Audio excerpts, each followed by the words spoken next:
திராவிட model ஆட்சியின் சாதனை சரித்திரம் தொடரும்னு வேலைவாய்ப்பு குறித்த மத்திய அரசின் ஆய்வறிக்கையை வெளியிட்டு முதல்வர் ஸ்டாலின் பெருமிதம் தெரிவிச்சிருக்காரு. மத்திய அரசு வெளியிட்டுள்ள ஆய்வறிக்கையில நாட்டிலேயே உற்பத்தி துறையில் அதிகப்படியான வேலைவாய்ப்புகளை அளித்த பட்டியலில் தமிழ்நாடு முதலிடம் பிடித்திருக்கிறது என குறிப்பிடப்பட்டிருக்கு.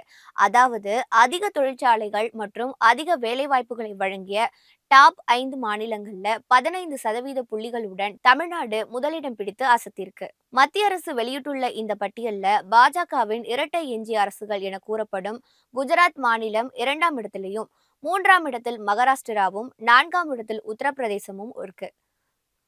இந்த பட்டியல்ல தமிழகத்தின் அண்டை மாநிலமான கர்நாடகா 5ஆம் இடத்தை பிடிச்சிருக்கு. இந்த நிலையில திராவிட மாடல் ஆட்சியின் சாதனை சரித்திரம் தொடரும்னு முதல்வர் மு.க.ஸ்டாலின் தெரிவிச்சிருக்காரு. மத்திய அரசின் ஆய்வறிக்கையுடன் அவர் வெளியிட்டுள்ள எக்ஸ் தள பதிவுல அரசியல் காழ்ப்புணர்வில் திமுக ஆட்சிக்கு எதிராக அள்ளி வீசப்படும் அவதூறுகள்ல சத்தும் இல்லை, சாரமும் இல்லை என்பதால் மக்கள் அவற்றை புறந்தள்ளுவார்கள் என முதலமைச்சர் தெரிவிச்சிருக்காரு.